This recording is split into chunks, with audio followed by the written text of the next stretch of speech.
see how you do under pressure. Oh, yeah, I've been wanting this shit forever. I've been in the field with whatever they throw at me. Brush it off, pick myself up, moving on to the better. Okay, hey. Ain't no errors, baby, it's a new era. I wake up early feeling rich like I'm Kesha. I get to the paper, boy. Extra, extra. Fuck with me, you know that I got it. Come with me, let's take a trip to the islands. We up on the jet, we'll do more than just fly on it. Stand on that hill, you gon' die on it. What the fuck is going on, Denny's? Nah, I'm joking. What? You know, my buddy said that to me this morning, and it's just been stuck in my head. But anyways, welcome to the Fireflies Wrestling Podcast. Today is May 18th, 2025, the year of our Lord, the year of the Snake. That's right. Jake and Snake back here. We have another story to tell here, and as per your request, let's talk about Rick Rude now. Full disclosure, rest in peace to him, legend. No, I lost too early there in 1999. Very unfortunate. But I was just going to say, good for you to him, because he tried to hit on my ex-wife.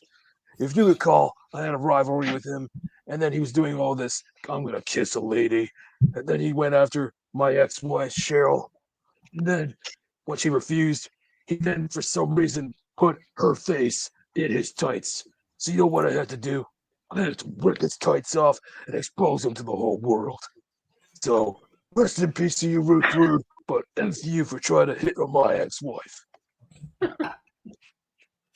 Oh, fuck, man. That was great. That was great. It is the year of retirements. So, we got full John Cena heel turn retirement in full swing. We're going to talk about his next opponent later on in the show. We got a potential Goldberg retirement that that's still lingering in the back of our head from earlier this year or late last year. So we'll see. Dude, yeah, that's about the only retirements that we have now because Fuego fucked around and he changed his name. So, yeah, exactly. So and Double J Jeff Jarrett, that man, we don't know about his retirement. Bro, we have the man of 1,000 holds, and then we have a man of 1,000 retirements. Yeah, apparently he's the AAA heavyweight champion. No, that's Del Rio. I swear to God, I seen a video where JBL showed up at one of the shows. So I may be wrong. Hold on. JBL or Double J? Both were on the show. Both were on the show. But AEW has a partnership with C-Mill, not AAA. I understand that. So let me look at this.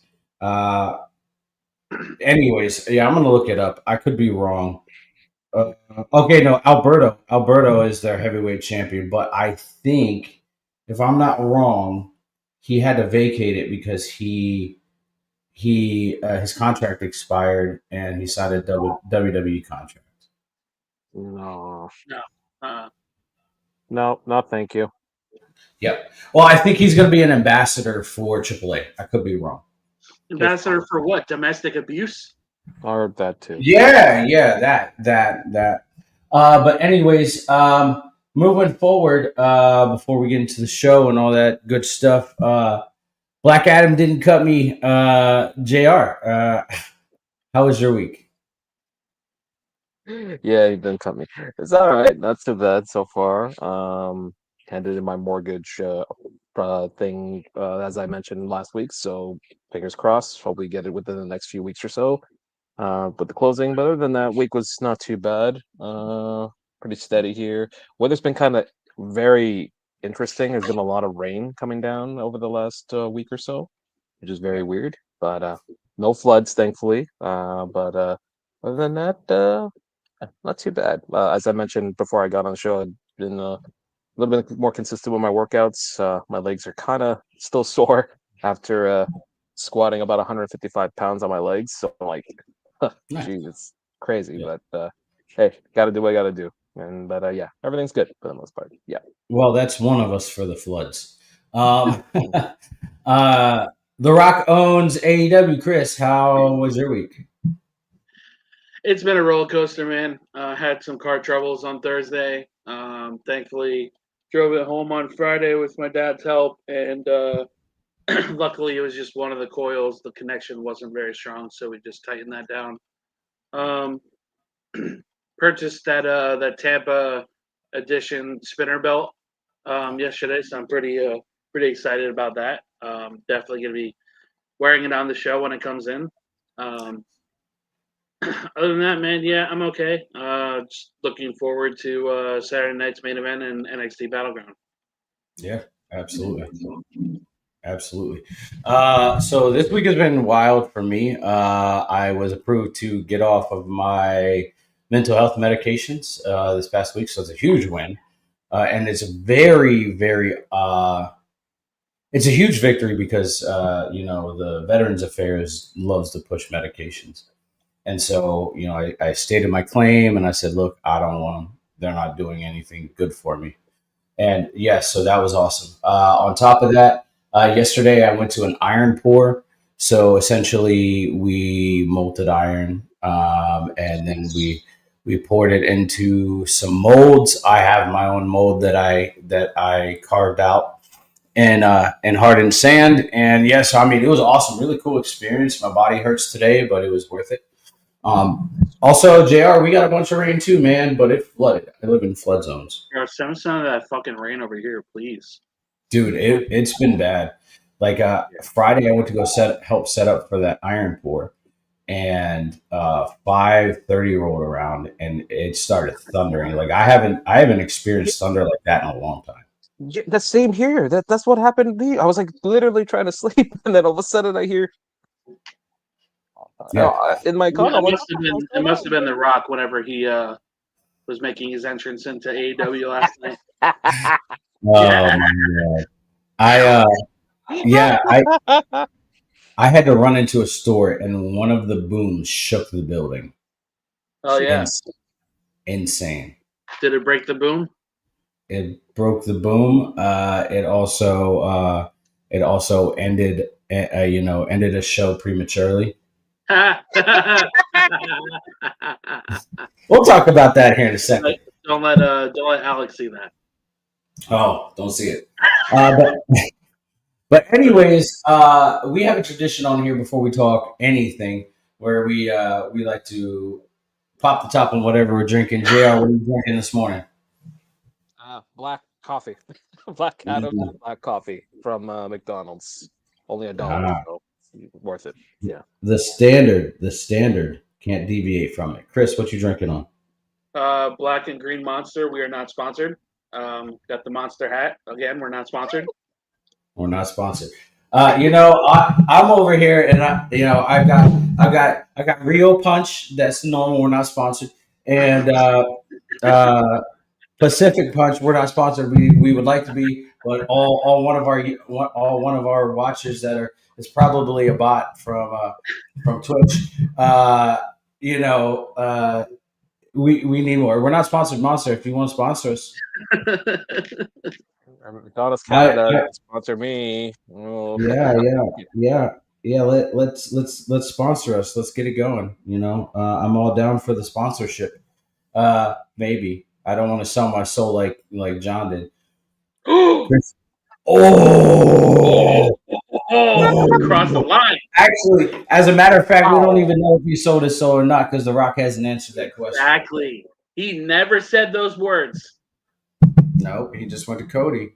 So anyways, we're going to go ahead and pop the top on what we're drinking. Fellas, have a good show. Anybody and everybody that's watching, enjoy the show. Cheers. Boom. Cheers. Okay, happy Chin Sunday. chin. Mm-hmm. I'm awake. We're not sponsored. We're not sponsored. It tastes so good. We're not sponsored. All right. JR, would you like to talk about today in wrestling history? Absolutely. We are on May 18th for today. The theme for today is the PLE Judgment Day. So we got a couple of Judgment Days that we're going to be highlighting here. But we will highlight an unfortunate death as pictured here. We will get to him in this segment here. But let's start with 1997.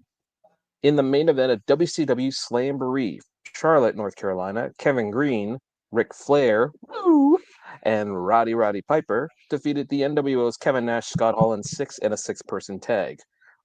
Also, Steven Regal defeated Ultimo Dragon for the television championship. Dean Malenko retained the U.S. championship against Jeff Jarrett, and Medusa pinned Luna Vachon and the Steiner brothers. Pinned Luna Vachon, and the Steiner brothers defeated the Dungeon of Doom.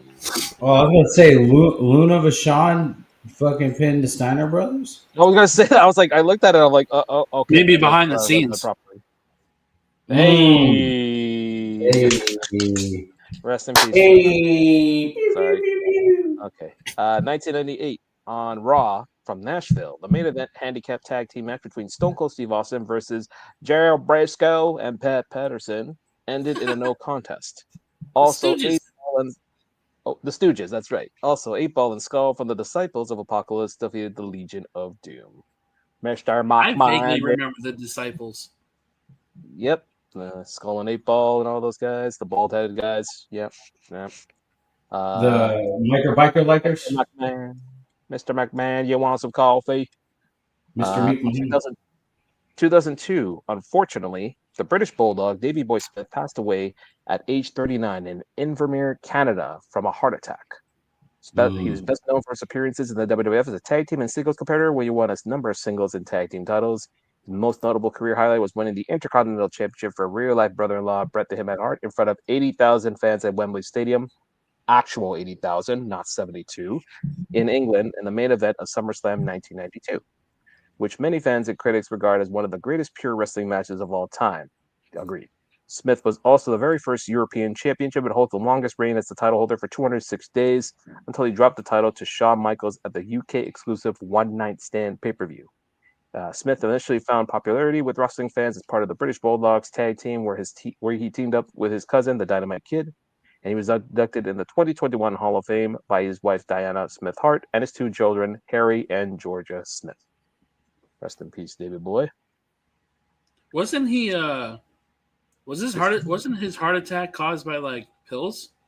Well, yes, exactly. Yeah, because he was pretty high up on drugs after he had a pretty significant injury in WCW, and yet he was still able to compete in WWE back in 2000, I think, 2000, 2001.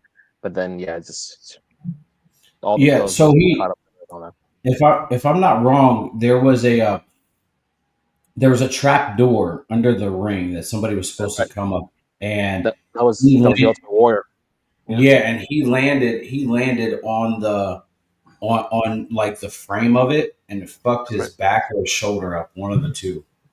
Yep, that's right. Yeah, that's basically what causes a little pain addiction there. So that was rather unfortunate there.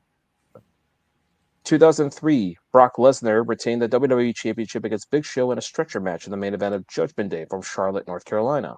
Also, Christian won the reinstated IC title in a battle royal where he was originally eliminated by Booker T.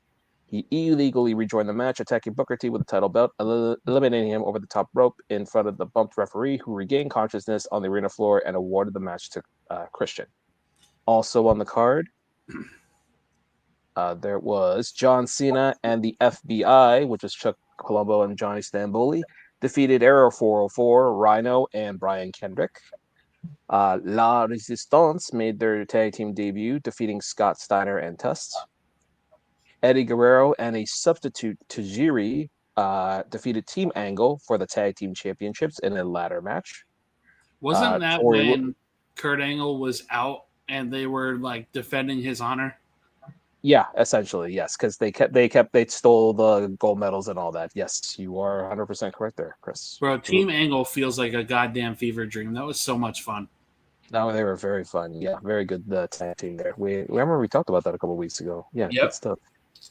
Tori Wilson defeated Stable in a bikini challenge. Not on. Mr. Brother America defeated Roddy Piper. Kevin Nash defeated Triple H by disqualification for the world. What year was that Mr. America thing? 2002.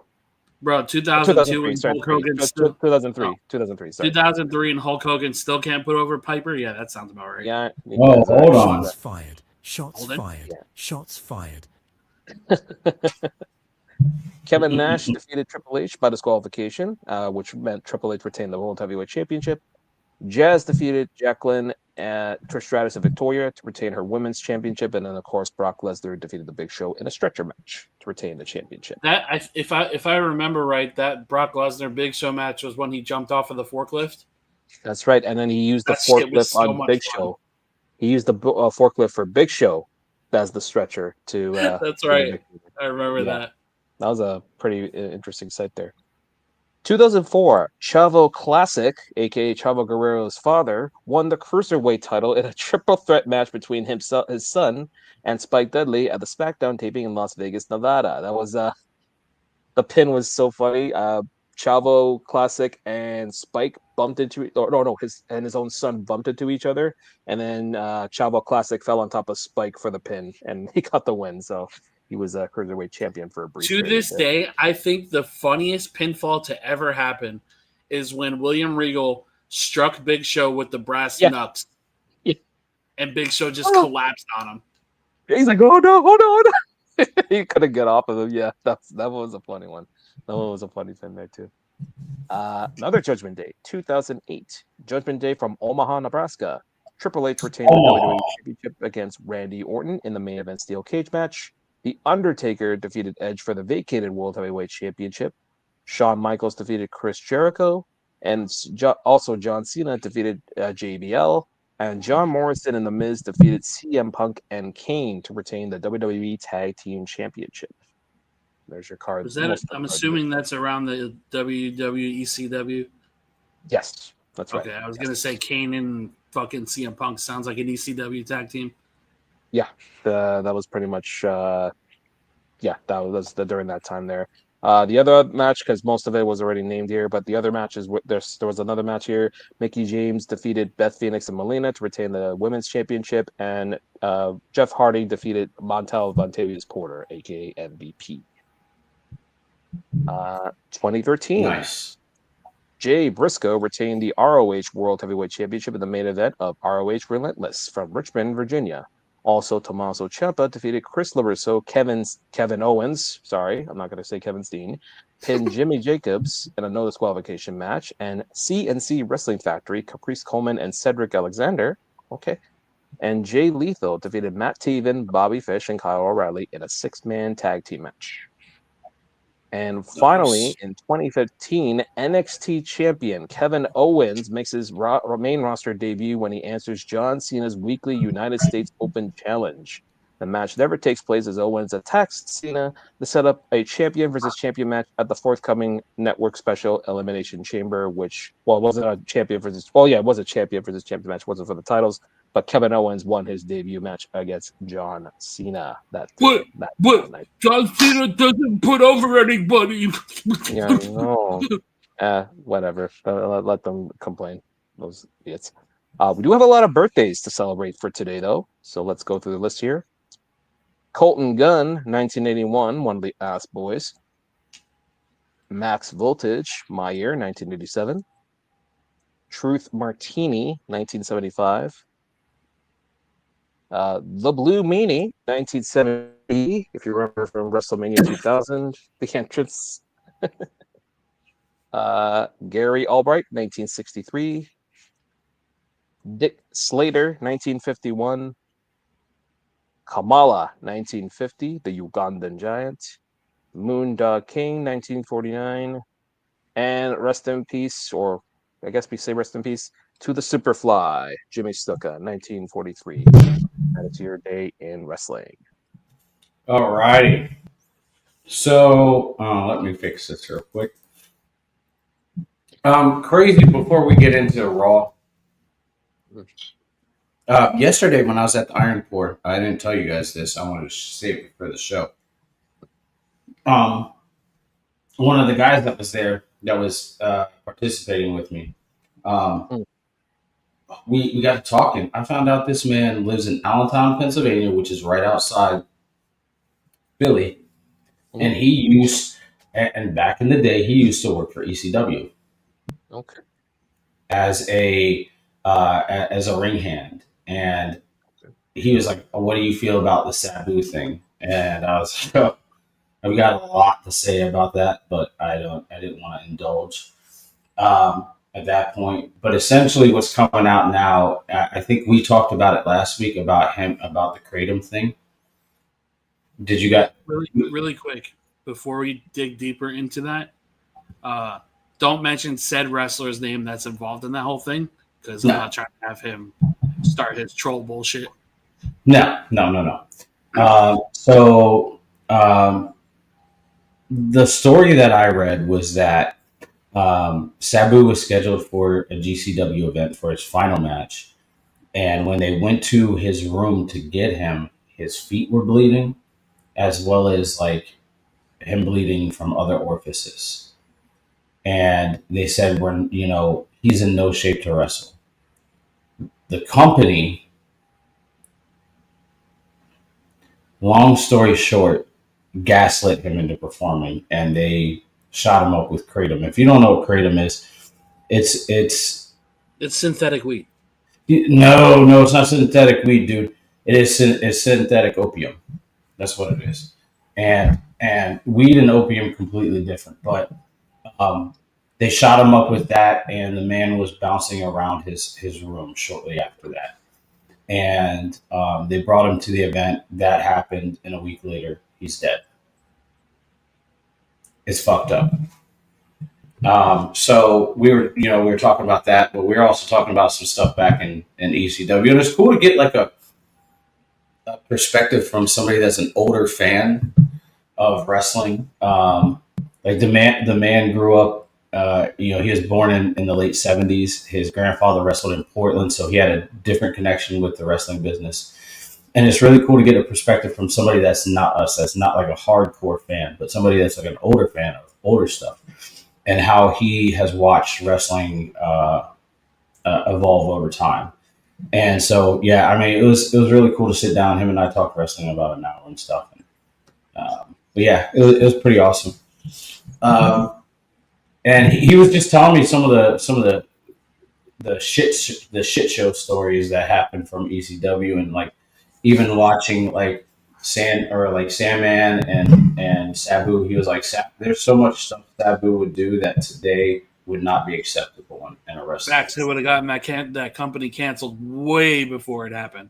Yeah, and he was like, he's like, I've watched Sabu do some of the most dumbest shit on shows that weren't even televised. Yep. And like he told me a story about they were so like they were putting on a show in this and like a rodeo area, and Sabu was up above the stands in this like in the box where they call out everything, and he ran and jumped over everybody, totally missed the ring, and like fucked his ankle up bad. And he was like, this man just did things just for the sake of doing it. I mean, you also got to look at the time back then too, though. Like, not defending it, but that company was literally fighting for its life. Yeah, absolutely. And I think when you compare what GCW and what all these deathmatch companies are doing compared to what ECW was doing, ECW was looked at as the underdog. Of course, they had to do crazy shit. Yeah. And for God's sake, ECW, Sabu fucking duct taped his bicep on live TV. Yeah. And then on top of that too, like he was explaining, he was like, Sabu set a new precedence for other wrestlers to follow, right? And even people that didn't want to necessarily do the dives. Him and fucking Mick Foley, I would say him, Mick Foley, Terry Funk, and probably Tommy Dreamer. Tommy Dreamer is different because he didn't come into the company as a hardcore wrestler. Right, but look at how he fucking gave himself for the hardcore shit. Yeah, and the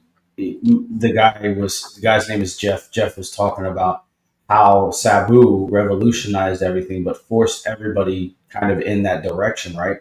And then we got to talking about the Eddie Guerrero's, Dean Malenko's, Air 404s, stuff like that, about, the things that they ended up having to do in order to become relevant and stay relevant. It was crazy. But anyways, we're going to go into Raw. Raw where was Raw from this week? It is, wasn't it in Louisville? Wasn't it in Kentucky? The Yum Center. Yes, that's right. Yeah, it was in Louisville on May 12th. So pretty much they're getting ready for the next Saturday night main event as well as Money in the Bank, and we're on the heels of Backlash. So we're going to talk about the Backlash that came from Backlash.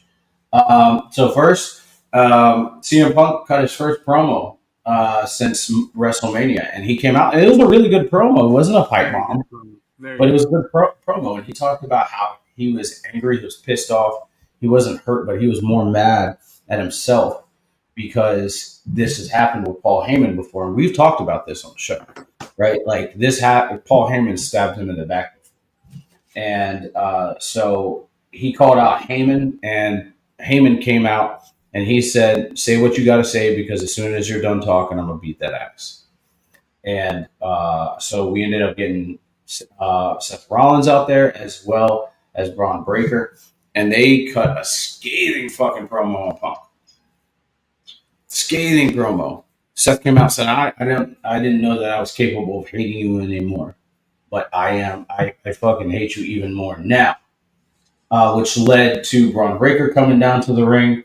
We got Sami Zayn jumping the barricade to help save Punk. They were getting their ass beat. Jay came down to the ring. Jay was getting his ass beat.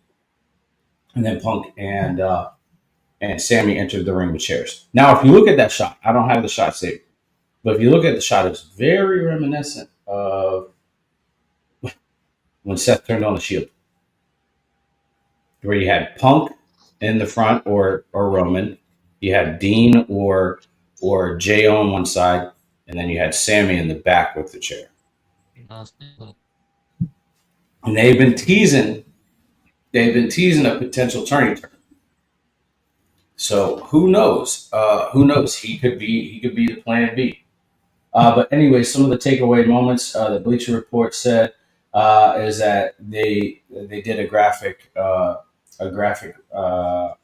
homage of Sabu.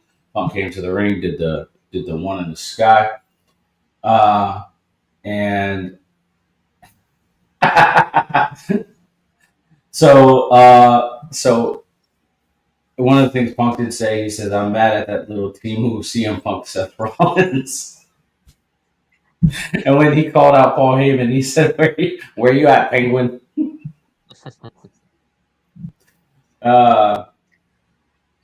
Yeah, and then so Rollins said that he wanted to go after the championship, and Punk said, "As long as I'm still alive and in this company, you're not going to win a championship."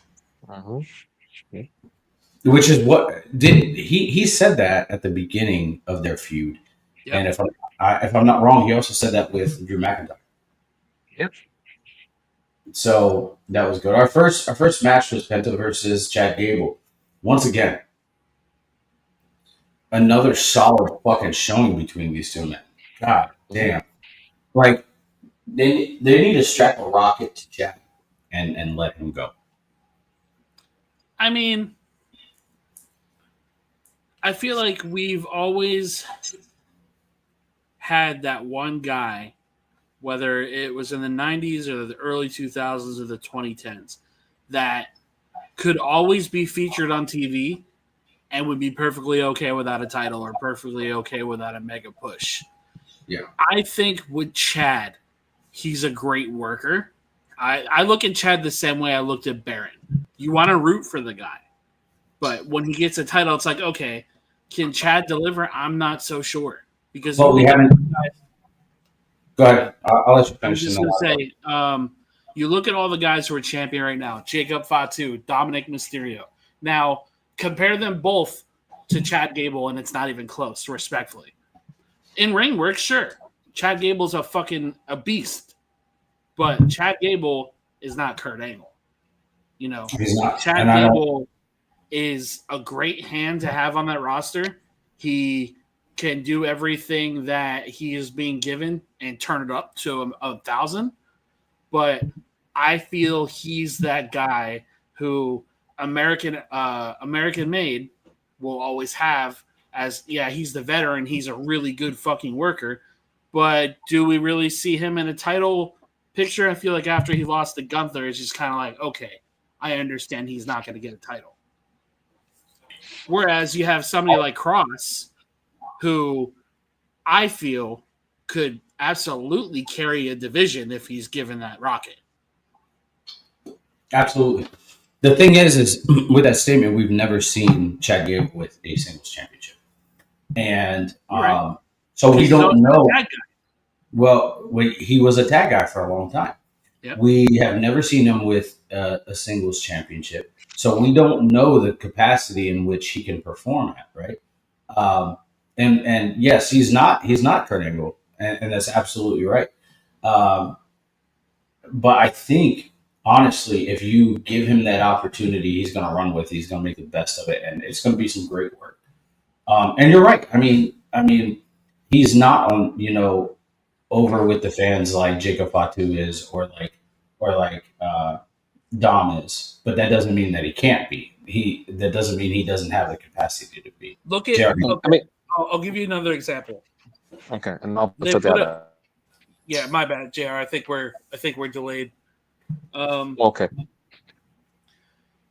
You put a mask on Chad Gable, and what happens? Everybody's talking about him.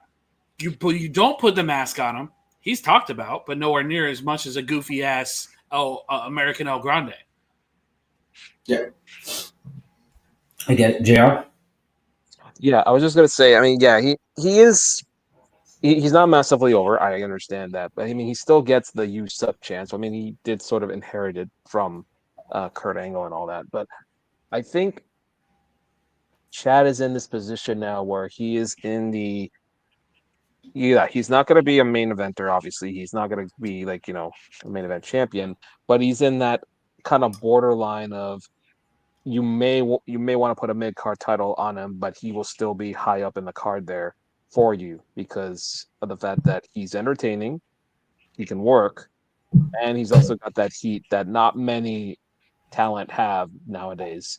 In this case here, because he can be pretty much a heat magnet for both. If he's Chad Gable or El Grande, as we've seen in the past. So it's like, you know who he reminds me of? He reminds me of Xavier Woods, who Xavier will always get pushed in some fashion, whether it's a tag team or it's a solo of Kofi's on the shelf. The great thing about guys like Xavier and Chad is they know in-ring psychology, and not a lot of wrestlers can do that to the extent of both of those guys. That's why I think when they're given their flowers, whenever they are, it's like, oh, yeah, cool, but I don't want to see the title on them that long. Yeah, I agree. We got a really good back and forth between those two. Our next match was American made, the Creed Brothers versus War Raiders. Once again, a really good match, and we got the New Day on commentary, and we love the New Day on commentary. They are fucking great. But the match ended with the Creed Brothers distracting the New Day distracting the Creed or the War Raiders, and Creeds picked up the win.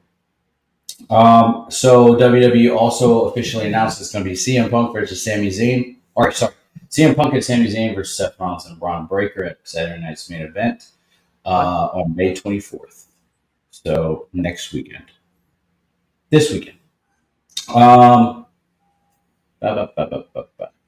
So next we got Jey Uso talking to the WWE Universe. And Gunther comes up. And Gunther says, I've already been, Jay was doing the run back of his song and everything like that. Cutting his promo, Gunther came out. And he was like, pretty much said, but you forgot to announce that whoever wins this match at Saturday Night Main Event is going to face me the following Raw. and I'm going to take that title away.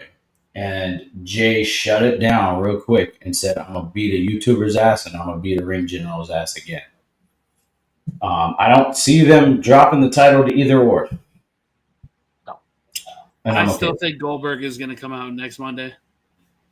Yeah. Actually, no, the match is not going to be for a while, actually, now that I think about it, because he said June 11th. June 11th. Okay. All right. He said June 11th. So, but anyways, we seen in the back, Finn Balor was talking to Roxanne Perez. again.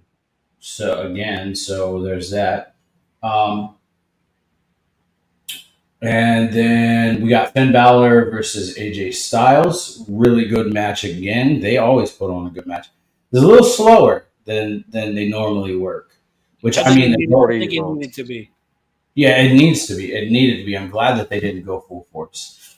But so we got some good back and forth. We got there was a spot in the middle of that match, the all of a sudden Styles clash that he did.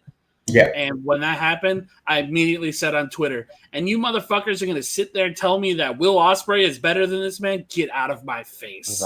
No. Styles is the man. He is the man, always has been. So we also got some interference by JD McDonough and Carlito. Of course. Dom was nowhere to be found. Yeah. Mm-hmm. And they kept asking that, where's Dom? Where's Dom? Pat and I love that they were pressing both Carlito and JD about that. Where's Dom? Where's Dom? Yeah. And so Penta ended up running interference on Carlito and JD for AJ to pick up the win. Hey, shout out to WWE. They've been really elevating Penta to this kind of like he's in that high mid card status and possibly higher up in the card now. He's at that range now with Penta. Like they are doing a really good job in showcasing him and just making him be his own man. I love it. I love it. Shout out to them. Absolutely. Next, we had Becky Lynch cutting a promo. And the promo started with her sitting up on the turnbuckle. And she said, I didn't lose. Look at Lyra. She lost. Great fucking promo. And this is what I was saying about the promo that we got last week. Becky doesn't need to cut the promo of the year in any feud that she's in. She's in the same air as Charlotte Flair is, where that talent that each one of them happen to be facing at the time are the ones that need to come out swinging. Becky has proven herself. Charlotte has proven herself. And I think this is one of Becky's best promos I have heard from her since she became the man. Yeah. Some of the lines that stood out was she said, "From now on, I am what you say I am." So everything that they say online about her, she's just going to turn into. That's great. I love that Pat was like quoting the Eminem song afterwards. I'm like, bro. And then she said, "All those girls who were happy that I was gone, who thought it was safe because the fire had gone out in Becky Lynch, they're going to find out that what it's like to be held down by the man." And then we got another Rusev package. Great. You missed it in chat. I gave the man props for that. You did. Yeah. I know. That's why I was wondering, are you okay? No, it was really good. And you know what it was for me? And I say it when it happens on AEW, and I will say it when it's said on WWE television. I truly think mentioning the other company in any capacity at times, like if it's not Ricky or if it's not Phoenix, then I don't want to hear it, because Ricky and Phoenix have a great argument as to what they say. Like you listen to when Jade had that interview and somebody asked her about AEW. I'm tired of answering questions about AEW. Stop asking me. I think that's the mentality that all of these guys and girls coming from that company need to have, unless it's warranted. Like, again, Ricky fucking Tony legit fumbled that man. Yeah. Same with Phoenix. He held that man down just to be fucking petty. But anyway, going back to Rusev's promo, the very first one I didn't care for because what was his first promo? Oh, I was in the abyss. Haha, AEW. Come on, bro. Like, dog, you weren't good. I'm sorry. But this promo was so fucking good because he was talking about my brothers, and I don't remember the whole promo word for word, but I really liked it a lot. It was a good promo. God damn it. Next we had the tag team match between Rhea Io against Julia and Roxanne. Once again, they all showed the fuck out. Great match. Rhea picked up the win for their team. After the match, we seen Rhea eyeing down the championship. So we'll see what happens. Yeah, dude. We also backstage at the end, we also got essentially a breakup of the short-lived team of Roxanne and Julia, which kind of relates to what happens on SmackDown, which we will. Genius. Yeah. And so one of the things I wanted to show before I jump off and you guys cover Raw was Karrion Kross's reception this week at main event against Tyler Bate. I'm going to pull that up. There we go.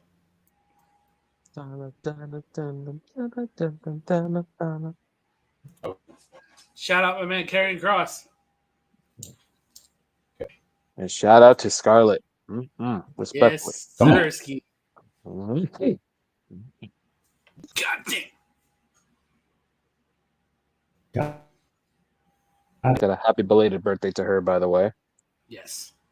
Mm-hmm.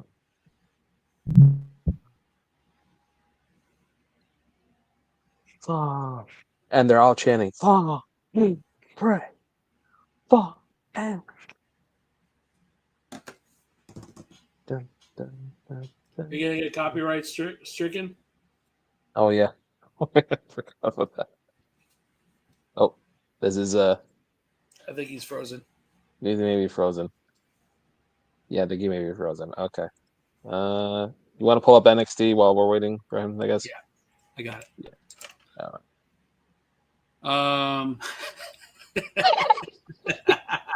That's the look. That's the look of everybody when they saw a Black Adam come out to interrupt the collision. That is fucking hysterical. There he is. Is he? Nope, he's frozen again. He's see, yeah, that's their reaction too. They're like, that's the follow-up face when it never came back. Yeah, on. They're like, what happened? Oh man. Hey, yo, Sean, can you hear us? Sean, can you hear me? Can you hear me? Speaking of hearing, go ahead. Our first segment is Mr. Miles Bourne. So we started off with the Miles Bourne promo. Very good. Talk about how he shocked the world, and he's ready to shock the world again. I don't know what happened. Hey, there he is. I don't know what happened. It literally, I was sharing, and then it just shut my shit down. Oh, bro, geez. The frozen face that you had was hysterical. Jesus Christ. Anyways, at any rate, also on top of that, Karrion Kross said that he's been backstage and or out and about, and fans have been asking about his shirts, where they can buy them because they want them on hand. And if A, he's the top fucking merch seller, and then B, they don't have his shirts in the fucking store whenever you go there. So now it's going to be at every single show. Yep. That's exciting. But I'm going to back out so y'all can continue NXT, all right? Okay. Thank you. All right. So we had that promo with Miles Bourne talking about how he's ready to shock the world again against Oba. Very good promo. And of course, scumbag himself, Ethan Page, comes out. Talking shit about Miles, of course, saying he's enough with this sentimental crap. And he gave Ricky a reality check in the Battle Royal. He gave Ricky a reality check, and he should have won the Battle Royal. and that his win was a fluke. He's like, you can't beat Oba. You're not on his level. You're not on my level. He's like, when before you go to Battleground and embarrass yourself, prove yourself against me. Put your championship opportunity on the line. And it looks like the dissension between NQCC, Charlie Dempsey, and Miles Bourne, to be more specific, continue to progress. And Ava comes out saying, I don't know if this is the best idea for you, but it's official. So he's going to put his opportunity on the line. But the first match is Obafemi and Charlie Dempsey. Poor bastard. He didn't stretch the meat out, that's for sure. Yeah. He got destroyed. Mm-hmm. Then we had a backstage segment with Carmen and Thea talking backstage. And then Jada Parker comes out saying, I'm not here to listen to this bullshit. And Tatum Paxley comes out, says that all her friends are gone and she has nobody. You felt for her. I felt really bad for her. I really felt bad. But I did say this. I said this is the opportunity for her to break out. So the time is now for her. I feel like she's one of those girls that got really lucky on being cut because Tatum, while she's good, I feel like she's gone through like several different kind of characters and just nothing has really landed. Yeah. I think her best stuff was with Gigi, unfortunately.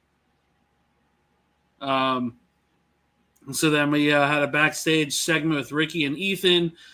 Ricky said that it's bad enough he lives in Ethan's head rent-free, but now he's going to try and ruin Miles Bourne. So Ricky says good luck to Ethan, and we lead to Tony D and Wesley. Solid match. Again, man, I'm just not really – I don't really care too much for Tony D right now. Just something about his character just kind of bores me a little bit. Yeah, it's a little like I said last week, his character has a ceiling, which we're kind of seeing now.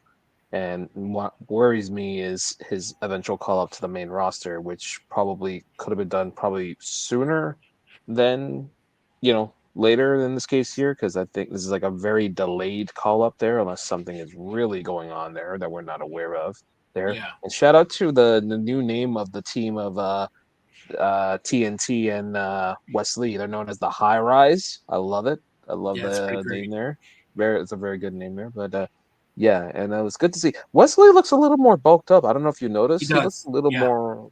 Got some extra muscle on him. Good for him. Ever since he teamed up with TNT, I feel like you've seen that progression within his character and how he looks. Yeah. So good on him.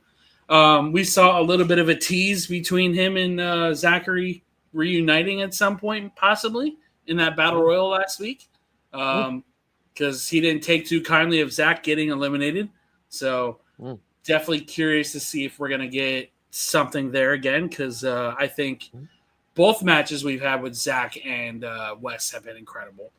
We'll see. Wesley got his first win in I don't know how long, so good on him. Yeah. Then we had the OTM vignette, which I thought was really fucking great. Then we had Stephanie come out, cut a promo about the Battleground match. Fatal Influence came out, and also Jordan Grace came out as well. Not on that outfit, man. Woo! JC and Fallon, it looks like they're teasing a split, which, in my opinion, I feel is the best for both of them, because JC is really good. I just feel that she needs to be on her own, because whether it was Toxic or whether it was Fatal, it's her getting thrown into stables or tag teams, I feel like holds back her potential. Yeah. Same with Fallon. Fallon's great too. Oh, yeah, no. We know she's good by herself. It's just, she didn't really need to be on this particular team there. Yeah. And we didn't see Jasmine Nix, so I'm wondering what's going on with that. I wonder if it has anything to do with her boyfriend on the whole Instagram incident. Oh, geez, her boyfriend. It's his fault problem, not hers. Like, God, mighty. I think her being in the video made it worse. Oh, jeez. They just Yeah, want I to guess just she post was things out. like holding his hand, and they were recording, and he was just being a dick to people. Yeah, that's just him, not her. She's not the Yeah. one gaslighting it. So, but whatever. They'll say what they want. But. Stephanie said that Jordan failed last time. She's going to fail again. Jordan, talks up her game, saying that I've improved massively, and you don't stand a chance this time because I'm not the same that I was before. Great promo. I think Jordan's progressing a little bit. Yep. I'm still kind of convinced that the whole style between her and Julia may have been a conversation they had. No, I'm guessing, yeah. Because I don't think I've ever heard of Jordan being unsafe. No, she's been pretty good. She's pretty good for the most part there. Yeah, obviously because Julia was able to work the match. We remember we were concerned, but obviously she was able to work the match on Raw and all that, and so yeah, she's fine. Yeah, she's all right. Then we had Undertaker and Bubba Ray Dudley having a conversation with Xena and Tyra. And then backstage, Izzy Dame comes out. So does Nikki Lyons and say that you're going to have to take my spot. And I really like that they're incorporating the two because it feels like it's a genuine fucking competition. And I don't know like how much of LFG is scripted. So, I mean, I would love for it to be at least somewhat real, kind of like Tough Enough type thing. But, we'll see. Yeah. And they had the whole roster coming after those two. So it's like interesting. Yeah. Then we had Tony D talking, trying to find Rizzo because Stax cost him the match with Wesley earlier. And Stax attacks him saying, I know you, T, and, you're not gonna get one up on me. I don't like how Tony D kind of no-sold that. He got attacked and then he just kind of no-sold it. It was a little weird. Next up, we had Miles Bourne and Ethan Page for his contendership match. I thought this match was pretty solid. Miles is fucking great at everything he does. He is so fluent, but having somebody as good as Ethan and being able to have the match that they had, bro, shout out to Ethan Page because in my opinion, I feel he is the most complete guy on that roster next to Ricky Saints. And his fucking theme song is great. His ring work is great, and his promos are fucking flawless. Yep. Ethan, another fumble. Idiots. Yep. Then we had a backstage segment with Javon Evans talking to Ashanti the Adonis. And I swear to God, if I got to hear Adonis Lee one more time, I might put my head through a fucking wall.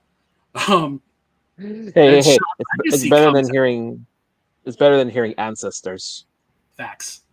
You're right. Or Birthright.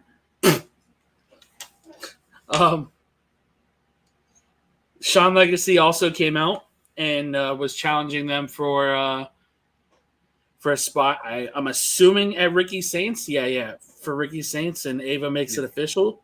We are getting Evans versus Adonis versus Legacy, bro. Main event this fucking match, dog. That's all I'm gonna say. Main event this match. That's gonna open the show. I'm guaranteed. Then it's announced that Undertaker's gonna be a special guest on Stephanie's Places on ESPN. And then, like I said, Stax attacks Tony D. I guess I skipped ahead. Then we had Thea Hale and Tatum Paxley. Man, this is one of the best matches I've seen Thea work. Because number one, she didn't have Chase U in the back, which, we've talked about in the past. I'm a fan of Chase U. I have nothing wrong with Chase U at all. I just always felt like her potential was kind of stuffed into that stable. Same with Riley, same with Duke. But we saw why both of those guys were put in Chase U. They don't really offer anything outside of that. Which, kind of breaks my heart because I really loved what Duke was doing on Twitter for like the first month he was doing it. And then I don't know what happened, but it's not clicking with me anymore. It's like, okay, I don't care. Paxley, just vicious as can be in this match, and Tatum made her tap out. I think Paxley did some of her best character work here. I'm curious to see how much more they're going to let her progress. I feel like Paxley is kind of like the upgraded version of Wendy Chu with a splash of rosemary. I can see that. Yeah, I can see that. Yeah. Then we had a backstage segment with Zarya, Kalani, and Sol Ruka. I guess I put the Jada storming out thing in the wrong segment, so that was on me. All right. But it's going to be Kalani versus Zarya, and the winner faces Sol Ruka at NXT Battleground. That's fine. Yeah. I think they should save Zarya and Sol. I don't want to see it that soon because I think they're really good together. Yeah. I feel the more they build up Zarya, and I love, like I was saying last week, I love the fire and water dynamic. So it's like I don't want to see that already put out. You know what I mean? I think in this case here it's going to be Kalani winning, but probably like a dirty pin on Zarya, and then but then they'll sort of slow burn this thing between Zarya and Sol, because I think in this case here this is for like the summer in terms of like rivalries here. Like you have, I think probably if you're talking about like the big summer PLE for NXT, it would be Heatwave. That's probably where you break this off at that point between Sol and Zarya in this case here. So I think that would be best. Yeah. Then it got announced Tony D is going to face Stax at NXT Battleground. Sure. Then we had a backstage contract signing, which a lot of people weren't too happy it wasn't in front of the crowd. I think it didn't need to be out in the ring because, number one, I don't want to hear the fans hijack this whole thing.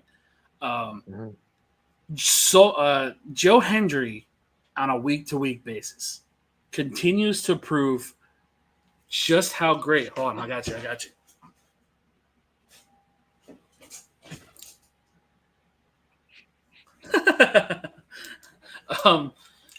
He continues to prove just how great of a promo he is. And I think Trick kind of got upstaged again. Yeah. Because Joe kind of splashed in a little thing there saying that your path to the NXT title is cut off. And when you lose to me, your path to the TNA title is cut off. That's right. Both really good fucking lines because you saw it got to Trick. Exactly. I know a lot of people are kind of complaining that, Trick going heel wasn't the best. That's what I was going to literally mention, that I feel he's like a tweener to me right now. I don't think he's like full heel because he's still getting the chance and all that stuff. So in this case here, he's just kind of embracing it. But here's, like we said, with like, I think this is probably why NXT has kind of been on a little bit of a flux, because it's like we have a dominant sort of baby face. We don't have a dominant heel like that's running roughshod around NXT where he's like overpowering it, unless Dark State happens to suddenly rise up and then. And it seems like that's the move for Dark State. It seems like they're going to get that push. Yeah. Which kind of brings me to Oba and Dark State. Remember, Dion Lennox said that he would be facing Oba Femi someday. We have Dark State involved now. What better way to have them run roughshod over the entire roster than to have Sugars and Osiris take the tag titles from Hank and Tank, Dion take the main title away from Oba, and the North American title, Ricky, put that on. You want to put that on Cutler? Yeah. I'm not saying right now. Okay, I'm just saying, I'm projecting either by end of year or by Stand and Deliver, Dark State be on top of the brand. One of them, they have titles in their hands by Stand and Deliver. Yeah, I can see that. Yeah. I just wonder if Cutler can break out with Dark State, because while he's great, I feel he gets lost in that ring sometimes. But his on camera presence is pretty great when Sugars is driving that social media post. Because when Sugars called Joe Hendry a viral moment head ass, bro, I was crying. I'm like, dog, Sugars is the star of that group. He is the star, absolutely. Sugar. Then we had Josh Briggs down in the dumps about Inamura, Hank and Tank trying to console him. Spears says that Briggs doesn't know what he's got until it's gone. When it comes to relationships, Briggs is a cancer. Tank says that's not the time or place. Spears says that Briggs should change before it consumes him and he explodes. Following this promo, Jensen goes on Twitter and says that was personal, Josh. Ooh. I really, really like the behind-the-scenes work that Jensen is doing, because it's something that, if done right, I think HBK can capitalize on all of these guys and Izzy, because Izzy's great. Izzy has a presence. I want to see a little bit better ring work from her. Sure. Yeah. Then we had Cale Dixon and Uriah Connors saying that they're ready for some competition. They're going to have their first match against OTM, and Mr. Chase is pissed. That's great. I know we it's like it's Chase U. It's like kind of outdated, but I mean, seeing him swear all the time, this just makes me laugh. Yeah, it's pretty awesome. Then we had the triple threat is officially announced. It's going to be Javon Evans, Ashanti Theodonis, and Sean Legacy in the triple threat. Then we had Stephanie Vaquer and Jordan versus Fatal Influence with Jasmine Nix, which I don't understand why they put that on here, because she wasn't out there. No. Yeah. Really solid back and forth. I thought it was pretty decent for a tag match, and Jordan, I think, looked really good in this match. But of course, they got the pinfall, and the show ends up ending with Ethan Page destroying Ricky Saints to close out the show. So that means it's not over yet. Yep. That stuff's not over yet. Yeah. Yeah. And no. Really quick, before we go to SmackDown, I want to give a shout out to somebody, and that being Taz. I have not respected somebody so much that he was able to go on air and talk about Sabu the way that he was. Yeah. I know we let the AEW WWE thing get in the way of respecting people for what they have brought to the business, and that's a me thing. I have a really hard time supporting AEW as a whole. But that being said, Taz talking about Sabu was really hard to watch, because I know how much Sabu meant to his career. I was really hoping we were going to get something out of Paul. I mean, we got the drawing that he posted on social media, but I can only imagine how somebody like Paul, who gave him his start, who gave him his chance, feels. But shout out to Taz, man. Sabu was definitely well respected, and I haven't heard really too many bad stories about that man. So rest in peace, Sabu, and thank you, Taz, for being able to share what you shared on air. Absolutely. Jerry, you want to cover SmackDown? I will indeed. Yes, absolutely. And also shout out to when they did the tribute in WWE, Michael Cole saying "my friend Taz." Like that means that they still have a connection, and that's great to see, because they were a great commentary duo, Taz and Michael Cole there. So absolutely good on them. All right, SmackDown from Greensboro, North Carolina. We started with the Timu bloodline there with Solo Sikoa, kind of hyping up his man, formerly known as Jeff Cobb, now known as my man JC Mateo. It's fine, no problem. I have no issue with that. Other people would think otherwise, but hey, he probably chose the name, which is most cases there. I was And, gonna say he probably has rights to his actual name. Yeah. Exactly, and it's like with JD McDonough, he keeps the JD part, the Jordan Devlin part. He just wants to add a little bit, so it's fine. But yeah, he introduces him, and then Solo Sikoa was about to go all gas, no, but then Jacob takes the microphone away from him, and then he goes no gas, no brakes again, and then Solo Sikoa. And then Solo Sikoa tries to be a funny guy. LA Knight comes out, pulls JC Mateo, and they start throwing fists, and Knight runs away from them. So that ends the segment there. BFAB then gives some encouragement to Michin about the matchup coming up here, the first qualifier for the Money in the Bank, which also the Secret Her service came with Chelsea. But then BFAB mentions that nobody's allowed ringside. It's going to be a straight triple threat match. Alexa goes, I'll see you there, which led to our first triple threat match for the qualifiers. We had Alexa Bliss versus Chelsea Green versus Michin. It's funny, I actually mentioned this to both of you in the chat.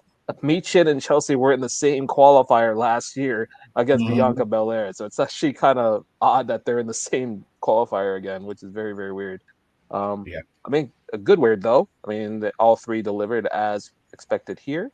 And Bliss, well, we all thought Chelsea was getting another win here, but surprisingly, Alexa got the win here with her sister Abigail DDT, and she is the first member of the women's side being in the ladder match. So congratulations to Alexa.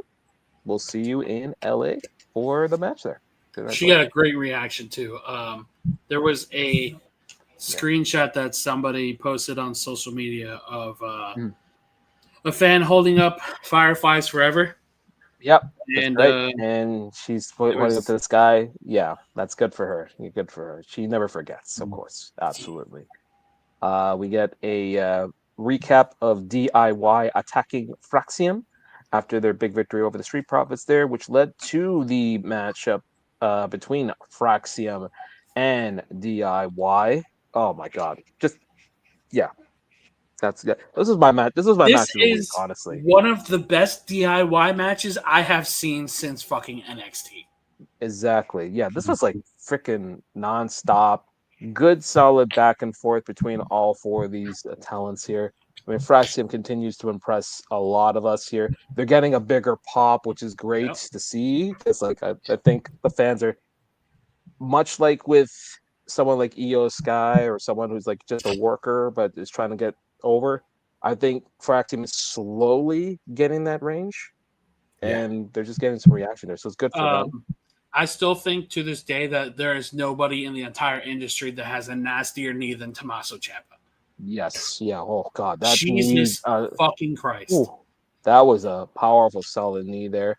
And I like the fact that they only just got a roll-up pin. It wasn't like, the Phoenix Splash combination there. That means, DIY is not happy about it, so they kept attacking. And then Motor City Machine Guns came out there with a save there. So, now we have the potential of Motor City Machine Guns versus Fraxium, because it seems like Fraxium's trying to go through the whole damn roster. Please, yes, please. I'll give you my money any day for that. Absolutely. Those four will deliver there. Absolutely. Ray Phoenix then runs into Andrade, and he's happy that he took care of business with Los Garzas last week.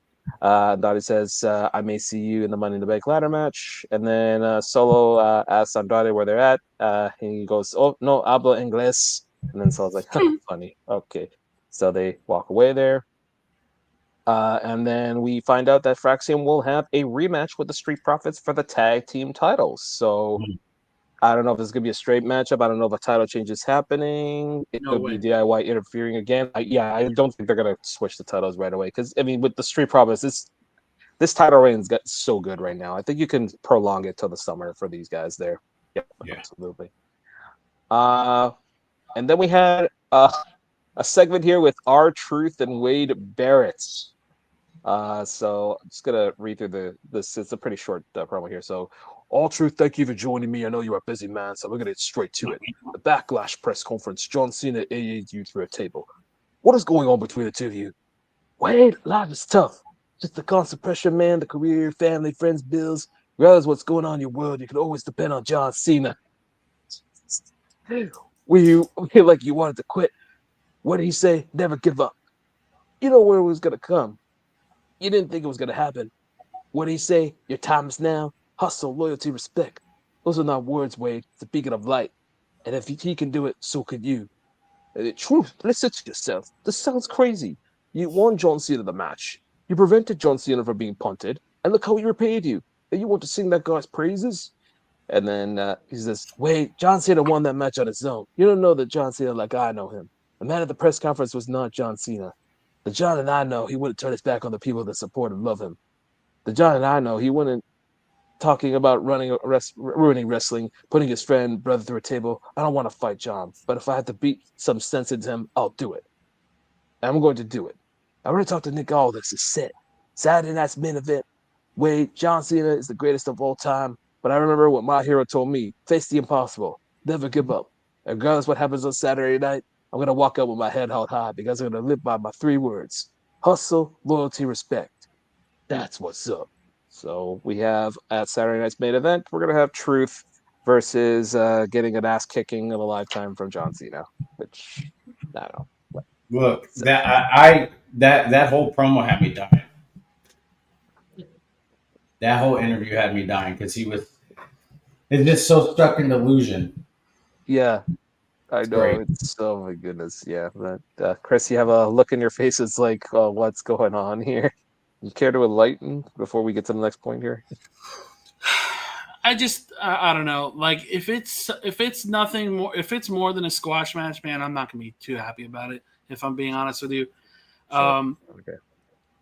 just kind of like what I was saying for the last couple of weeks with Truth, and how anytime he's injected into a heel storyline, it kind of makes that heel look like a jackass. He single-handedly made me completely uninterested in the Judgment Day for a solid 2 months. I thought him and Miz winning at WrestleMania was kind of ridiculous. I don't know. Again, no hate or heat towards R-Truth. I just feel like the comedy stuff is overdone sometimes. And much like Orange Cassidy, who I think a lot of his character work is fucking ridiculous, is the same way I feel about R-Truth. While R-Truth is a million times more enjoyable to watch. Yep. But I just feel like putting somebody like R-Truth, all due respect to everything he's accomplished in his career, in a title match. It's non-title. It's actually non-title, so I think It's a non-title match? It's non-title, so Bruh. I think you're safe. You're safe there. Oh my fucking Lord have mercy. Well, no, here's the thing, and I'm going to defend it. I will defend it. Okay. Truth has been in the business for how long? He was the first. No, and Chris, this is the 2001, time. but No, this is the time where I take the disrespect and I say fuck that, and I'll take all disrespect that comes my way with this statement. Truth has been in the business for so fucking long. He was the first black NWA champion, right? They strapped a rocket to him, first black NWA champion. That is huge. That's like Ron Simmons being the first black WCW champion. Huge. Yes. What happened with Ron Simmons? Yeah, we already know. We know what happened. But that man has sacrificed so much for the enjoyment of other people, right? And he went to TNA and he worked with Road Dogg, and then he came to WWE, worked with Road Dogg, and then ended up doing what he does. Yes, he's a comedy gimmick, but if you watch his interviews, that's what he enjoys doing. He enjoys making people laugh because A, it's easy to, and B, because of that's the human being he is. He came from a area of the country that he was not supposed to survive in. And look at him now, 50 years old, he can still go. And yeah, we can hate the comedy gimmicks all we want, but at the end of the day, it has a place in wrestling, right? Like Orange Cassidy sucks. I get it.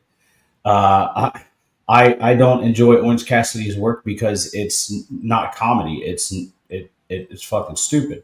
I enjoy R-Truth's work because it fits where it fits, right? So like with the Brock stuff, he made Brock crack. Nobody can make Brock crack.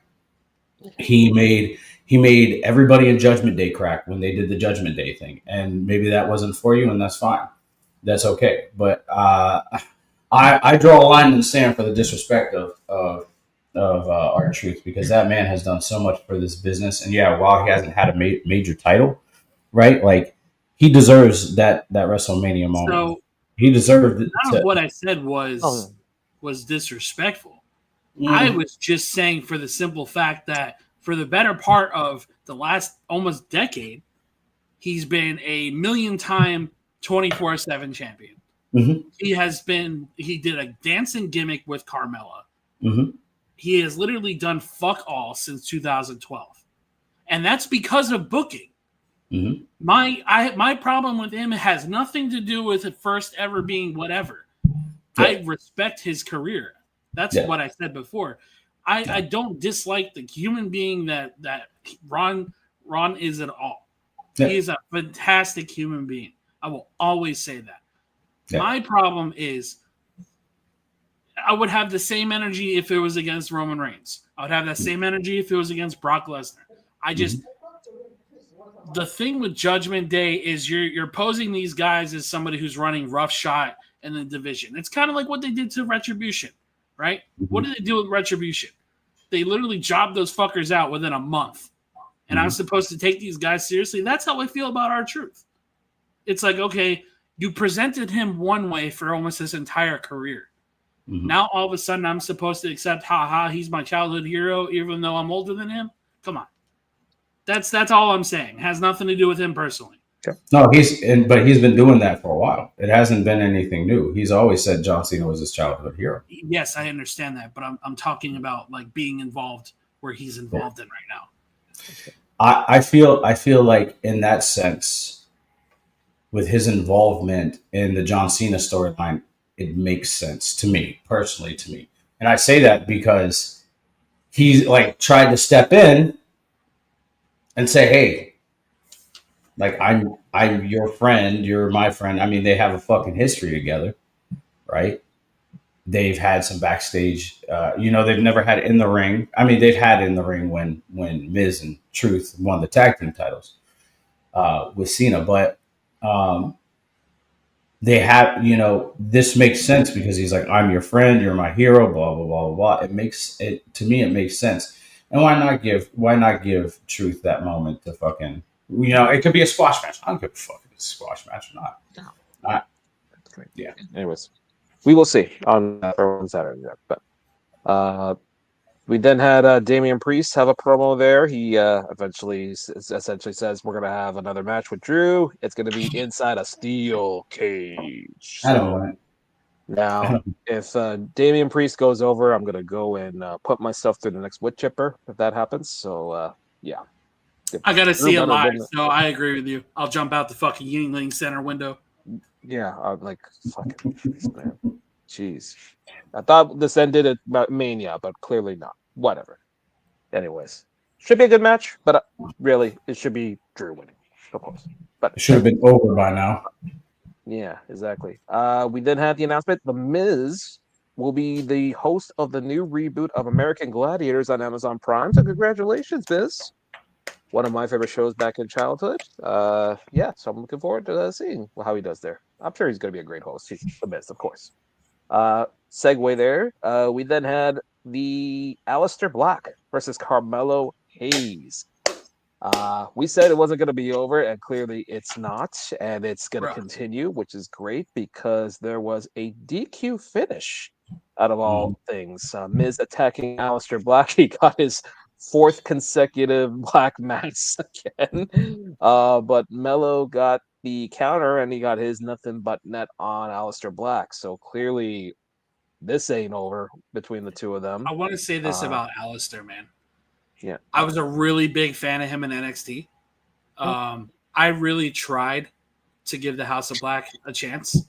Mm-hmm. And I don't respect Brody King as a human being, so I couldn't. I have never seen Aleister Black be showcased the way that he was showcased last night or Friday against Mello. Everybody on that side of the wrestling fandom told me that he was washed, that he couldn't perform anymore. And he had one of the best showings I think I've seen from him since that Gargano Alistair match. Yep. Now, does this lead to Miz and Carmelo splitting up because 100%. we saw this tension? That's twice that happened. Mhm. Yeah, it's gonna happen at some point. I mean, it was eventually gonna happen because Carmelo's too good to not be, held down by somebody there. Likely. Well, anyways, we'll move on there. We had Byron Saxton talking with Alexa Bliss, congratulating about the match. He then interrupts Byron and confronts Miss Charlotte Flair, who's looking fine and ravaging as always. Basically, Charlotte's like, "What the hell are you doing? We're not friends, and I don't want to be your friend." And then out of nowhere, Julia walks out of Nick Aldis's office there, and Nick Aldis says, "Oh, by the way, meet the newest member of the SmackDown roster." So good job moving Julia right away to the SmackDown Very roster. fast call up. I love it. The very fast call up and a very good one indeed, because now you got a monster heel in Julia, because she's doing a really good job as a heel there. And so we have that. We had a Tiffany Stratton Nia Jax promo package here for their match later on tonight. We then had Drew McIntyre come out, basically hyping up his match against Damian Priest there. Simple as that. His promo was fucking incredible. My favorite line out of his promo was like, you sit here and say that you're in the Damian vortex. I've been in this the Drew vortex. I've been in this vortex for the past year. And I'm like, bro, Drew just fucking nails it every time he picks up a microphone. I know. I can't believe I don't know what it is. Yeah. But comparing this Drew to the Drew that was chasing the bloodline, complete difference. 180. Absolutely. He's doing a really good job there. Absolutely. We then had our first of the men's Money in the Bank qualifying match, which was a surprising combination here of Jimmy Uso, Solo Sikoa, and Rey Fenix of all people. I thought they all worked well together. Very good, different clashing of styles there. You have the brawler in Solo Sikoa. You've got the kind of mix with Jimmy Uso, and then you also have the high flying of Rey Fenix. But I mean, shout out, hey Michelle, really nice to see you. Michelle. But really solid stuff there between all three members there of this matchup here, But yeah, in this case here, it ended with Solo Sikoa getting the pinfall with the Samoan Spike. He's not buried, by the way. He just was in a match with two high-profile superstars there. But Solo Sikoa gets the win, so he is the first member of the men's Money in the Bank qualifier, Money in the Bank. So congratulations to Solo there. So we're going to see him in LA. And then right after, we had our fifth matchup. We had the debuting JC Mateo facing off against LA Knight. And I know you had a nice comment about it, how he was highlighted like one of the best debuts in quite a while, which is absolutely true. But yeah, he was really good stuff there. Really good that they showcased him there. And the fact that he got the pinfall clean over LA Knight with the his Tour of Islands move is such a dope ass fucking move, bro. Yeah, I call it the world's strongest slam with movement. In this case, dude, the standing moonsault that motherfucker did. A man that is 260 pounds should not be able to do that. Dog, let's just talk about it. He looks like a fucking potato, and he did a moonsault. He looks like a Minecraft character. He really does. He looks like a pigman. Yeah, but congratulations, JC Mateo. First match in WWE, you get the win there. Exactly. See? There was that one spot where fucking LA Knight went to crossbody him and he caught him with one arm. I'm like, dog, Jesus Christ. He's got power. He's got power there. Absolutely. But yeah, good stuff there with JC Mateo there. So yeah, good. Congratulations to him. Santos Escobar is then in the back there with Angel, and he basically says, "Where's Alberto?" He's like, "I don't know where he is." So he basically says that, so Santos needs Angel to bring Alberto home so he can deliver his opportunity to him. He can't promise anything. When you stand up for something bigger than yourself, they will always scare people. but loyalty, that's the main thing. Santos always saw in Angel. It would be a real shame to lose all that loyalty for the actions of one selfish person. Legado is familia. So, hey, they're still highlighting this group here, especially with this CMML coming, this partnership coming fold here AAA. pretty soon AAA. here. So, AAA, thank you. So, I mean, we'll see. We'll see what happens there. It's good to very There developing was story there. a little detail in that segment that I really enjoyed from Angel, and that was the high emotion that he was showing in there. Not a lot of people can just turn themselves on like that, and I think he did a really good job selling that for Santos. Absolutely. So it's good stuff there. We then had Shinsuke make an appearance there. So good that he wasn't cut. He hasn't been cut. I'm so happy that he's still there. Let me get my Shinsuke voice here. LA Knight, you haven't changed. You're still the same man you were when you fought for the US title. I see what's behind the chat, the hunger for recognition. It's that hunger that will bring you down. And Alistair Black, I do not fear you. You hide behind smoke and mirrors, but deep down inside you fear the darkness. There is a deeper darkness lurking behind the shadows. I am sharpening my katana and watching all the while. I know every moment when your heart beats and every trigger that makes you lose control. Next week, you two will sink on my feet and I will have my ticket to Money in the Bank. And only then you will know that I am an unstoppable storm, blade, and being. So we have Alistair Black versus Shinsuke Nakamura versus LA Knight in a qualifying match. Whoever said to book these three together, like, fuck yeah, let's go. I think the last time we got Alistair and Shinsuke in the same ring, I think was like 2018. Yeah. What's up, Will? How you doing, buddy? Oh yeah, in the tag match, in like the tag division. Yeah, I remember that. Yeah, that was man, this is gonna be an interesting combination here. And then we also get the announcement. And we also get the other announcement of the women's side: Charlotte Flair, Julia, and Zelina Vega in a triple threat match. Like, what the hell are they doing? This is insane, brother. Yeah. Julia is gonna be in the same ring as Charlotte fucking Flair in her first match on SmackDown. Incredible. I think it was smart to keep Jade away. Yes. Well, yeah. For now, of course, that's a summer thing. Charlotte and Jade is a summer thing. That screams WrestleMania match to me. If I'm or WrestleMania too. Yeah, exactly. Yeah, keep them away. Yeah, no problem. You know what's gonna? Here's my thought. If I'm looking at this correctly here, they're gonna put Jade and Naomi in the same triple threat match, aren't they? And then they're gonna have somebody else in there, and then probably that person's winning. So something to point out there, but. Yeah, it's interesting combination there. Julia, Zelina Vega, and Charlotte Flair. That's gonna be an interesting combination there. The only thing I feel for is I don't like how I don't want to say she's an afterthought because she's not, but Zelina is literally just there. I know, but hey, she gets experience against Charlotte and Julia, so I mean that's something. So I need Julia and Zelina immediately. Yeah, that's gonna be interesting. Yeah, very interesting combination there. Tiffany Stratton runs into Jerry Cargill in the backstage area. Jay couldn't care less if either Tiffany or Nia wins tonight because she's up next.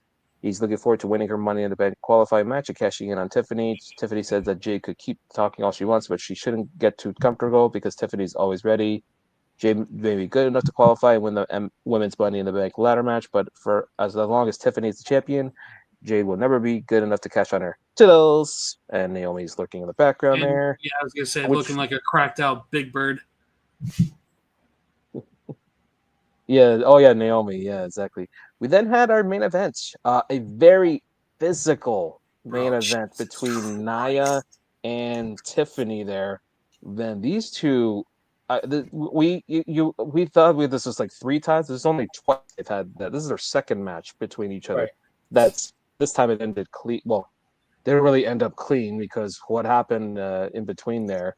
But yeah, good stuff there between the two. Good strength from Tiffany as well. You saw she lifted Nia like that. Like you showed how strong she is. Yeah. That Annihilator was so brutal. Where she was trying to hit that power bomb on her. Fuck. Mm-hmm.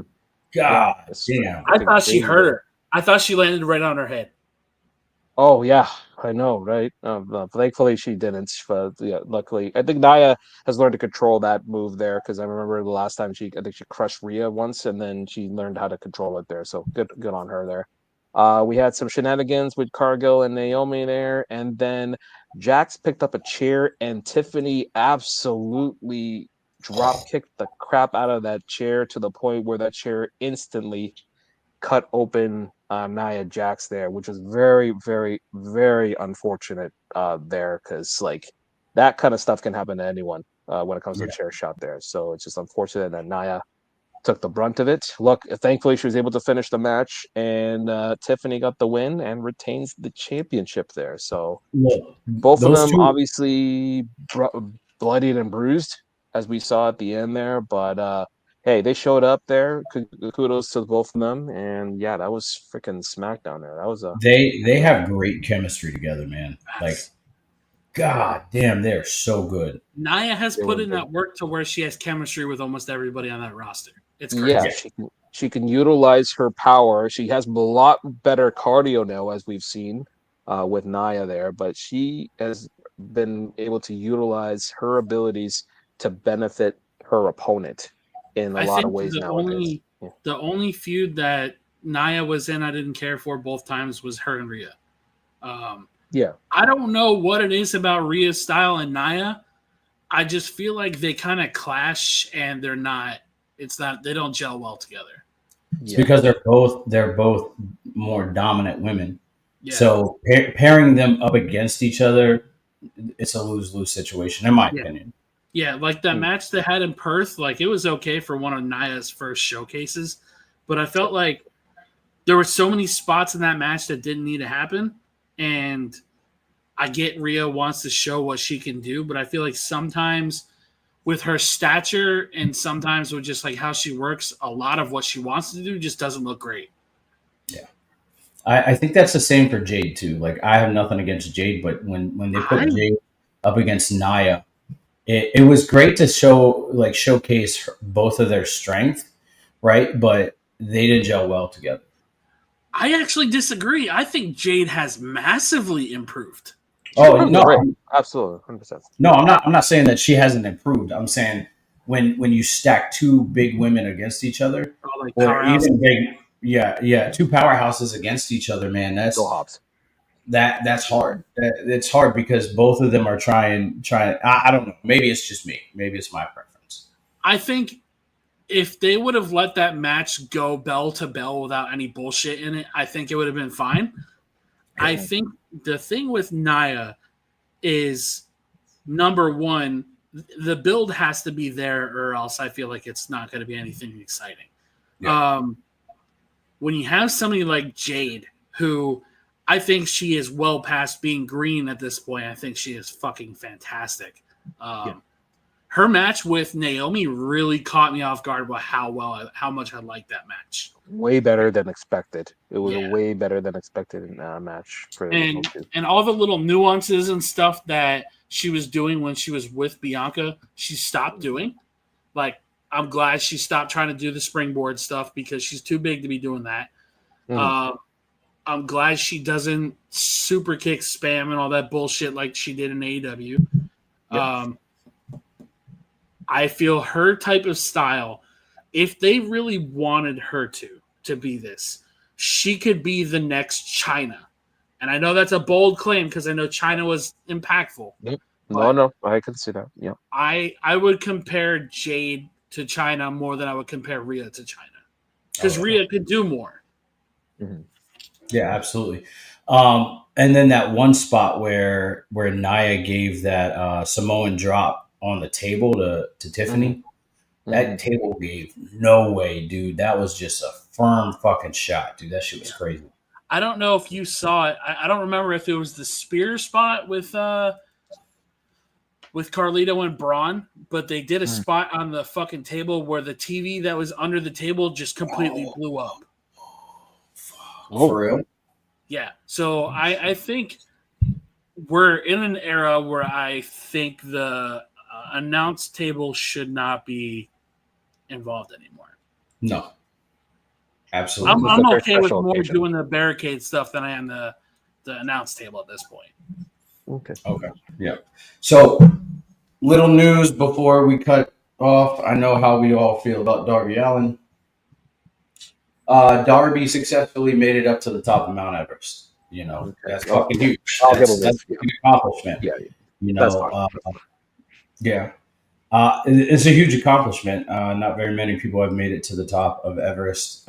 He did. Good for him. I'm happy. But yeah, so good on him. That's awesome. But anyways, before we shut down shop, Chris, what are you excited for this week, man? I'm excited for the Saturday night's main event, NXT Battleground, and Monday Night Raw because I'll be attending all three. Nice. JR, what about you? Pretty much everything is going on here. Yeah, the final build up for Battleground, and then Saturday night's main event should be interesting. And praying that the Leafs win tonight. It's Game 7 tonight, so bro, I am 1000% invested in that fucking series. Jesus. Yeah, I know. But hey, I know. Really quick, shout out to the Jets for as much heart as they put into that series. Yeah. Shout out to Mark Scheifele. Yeah. Yes. I am so happy that Jamie Benn gets another chance to go for the cup.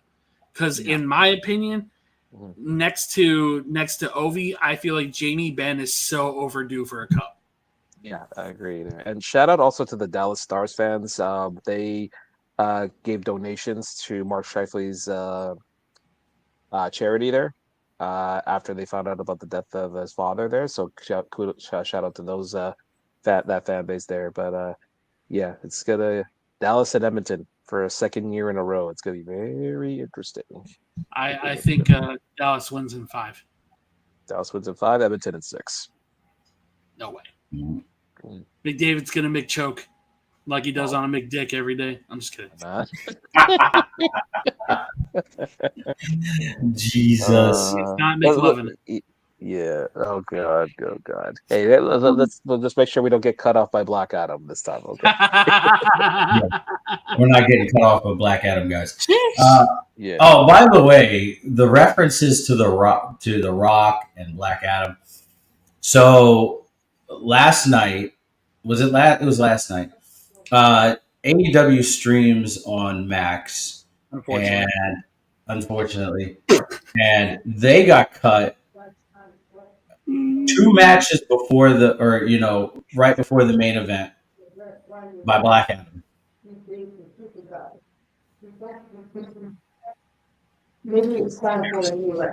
That's embarrassing. That's hilarious. It's hilarious, but it's embarrassing. But anyways, I'm excited. This fucking week, man. I'm interviewing one of my buddies, Pat Powers, from Omaha, Nebraska, from our wrestling podcast. I'm also doing a few things here and there around the house, and I'm excited about this week coming up in wrestling. It's very exciting, and my friend Jackie's coming over to hang out this week, so I'm excited about that. I get to hang out. I think she's watching; she's just not commenting. But anyways, yeah. So I'm really excited about that. This week, I don't have a lot going on, but I got a lot going on. So. But anyways, everybody, thanks for stopping by. Will, thanks for stopping by. Michelle, Jackie, thanks for stopping by. And thanks for stopping by, Jackie. Jesus Christ, shut the door, quack. Until next week, I hope you guys have a good week and be good. Much love, y'all.